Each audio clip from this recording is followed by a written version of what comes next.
The Treaty of Versailles was not merely a set of rules. It was a cache. And yet, when engineer Eric Voss walked the cold, damp docks of Kiel in the winter of 1933, he didn't see a prohibition. He saw a blueprint for a phantom fleet, a navy to be born in shadow and silence. The ink on the treaty was barely dry, but the keel of Germany's secret future was already being laid, not in steel, but in code, lies, and the desperate, burning ambition of a nation rebuilding its sting. Eric Voss, at 28, was already too old for the work he was doing.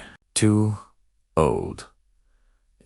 Because any engineer with a conscience knew that designing a war machine after the Great War was a cursed profession. Too young, because the weight of the secret he carried could crush an older man. His official title, stamped on his papers in crisp, reassuring type, was Naval Architect for the Coastal Defense Motorboat Program. The truth, known only to a tight-lipped handful within the Reichsmarine and the newly ascendant Nazi Party, was that Eric was designing the engine room of the future U-boat fleet. The Treaty of Versailles had strictly forbidden Germany from owning, building, or even possessing designs for submarines. This constraint, however, had merely been a challenge to the deeply entrenched, vengeful spirit of the German military command.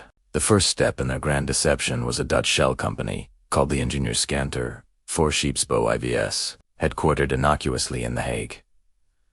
Eric's motorboat designs were filtered through IVs, ostensibly sold to countries like Turkey and Spain. In reality, every rivet, every curve, every mathematical calculation was a laboratory test for the next generation of German U-boats. Eric's workplace was a shed at the Gemeinhof shipyard in Kiel. It smelled of brine, stale coffee, and the metallic temps of newly cut steel. A scent he found both repulsive and intoxicating. One bitter February morning, a low-slung black sedan Mercedes, of course, pulled up to the shed. Out stepped Admiral Karl Donitz, the Reichsmarine officer who would one day inherit this secret fleet. Donitz was lean, ascetic, and possessed a chilling intensity that suggested he saw the world not in 3 dimensions, but in tactical possibilities. He was the Kriegsmarine's submarine fanatic. Voss, Donitz greeted, his voice low and precise, cutting through the clang of distant hammers. "Show me your motorboat Type 1, Eric." Unrolled the blueprints for the Type 1 coastal motorboat. The drawing showed a small, squat vessel, just over 250 tons, with a single screw, a perfect, innocent coastal patrol vessel. But Donitz didn't look at the hull. He looked at the vast, carefully blank space labeled engine compartment. "The displacement is ... flexible." "Yes," Donitz asked, tracing a finger across the waterline. "Highly flexible, Herr Admiral," Eric confirmed, his voice a little monotone to avoid detection by the nearby dockworkers. "The pressure hull is designed for a modular build. It can accommodate the Type M2 engine, allowing for an operational radius suitable for extended North Sea patrols." Donitz stared not at the drawing, but at Eric. "Translate, Voss. Speak the truth." "We are alone." Eric took a breath, the cold air stinging his lungs. "The Type 1 is the Type IIO boat. Herr Admiral, the design is compact enough for railway transport, making assembly and deployment on the Baltic coast immediate. Its pressure hull has been tested for a 50-meter dive depth, and the torpedo tubes are positioned for a forward strike." He hesitated. "It's small. It's a coastal dagger. We can build it in sections in different yards and join it later, circumventing any international inspection of a single, complete hull."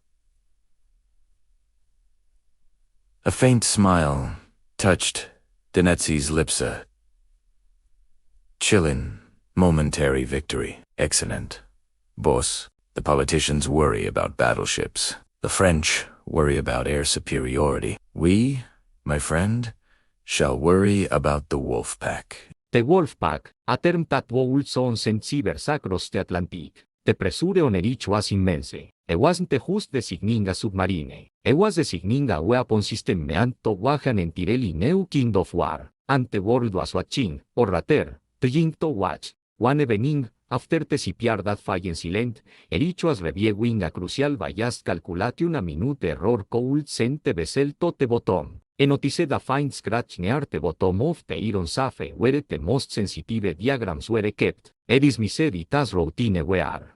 The next morning, his assistant, a quiet man named Fritz, rarely spoke of anything but his ailing motor, was gone. No note, no farewell.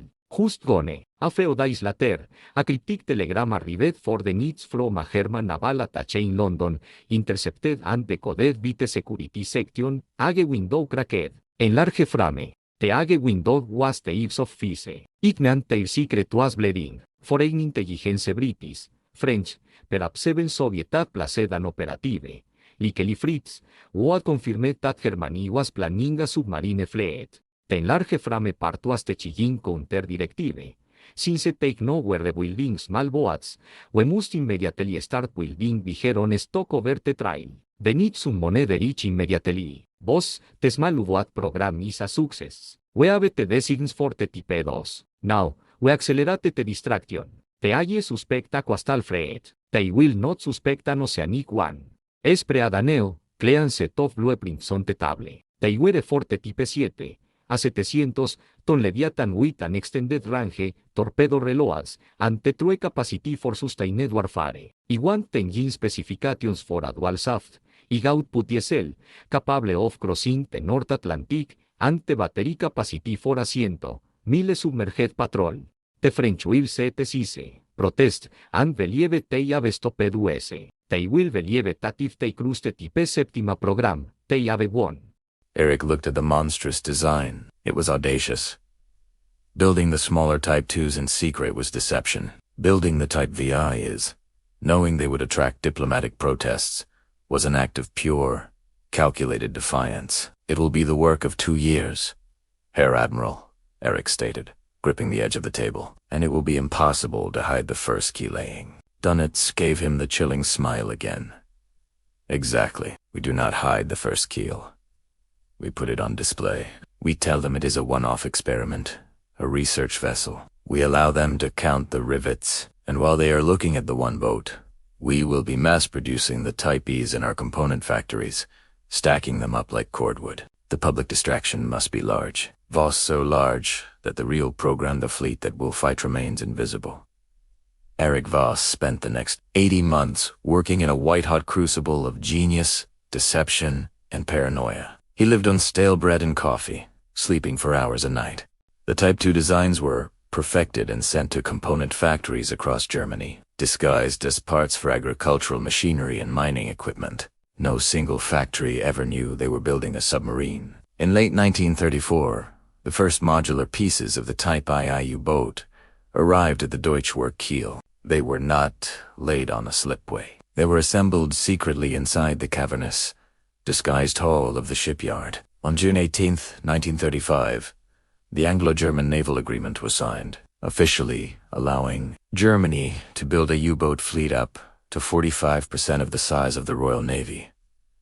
The diplomats in London thought they were controlling Germany, but on that very day, concealed behind the shipbuilding hangar, the first fully assembled Type II U-boat, christened U-1, slipped silently into the waters of the Baltic Sea for its shakedown cruise. Eric Voss stood on the shore, watching the dark, silent shape disappear beneath the waves. The Treaty of Versailles was officially dead. The secret had been kept, and the Phantom Fleet, born in blueprints, code, and the desperate ambitions of the 1930s, was now real. It was small, it was deadly, and it was waiting for war. Eric felt a terrible mix of pride and dread.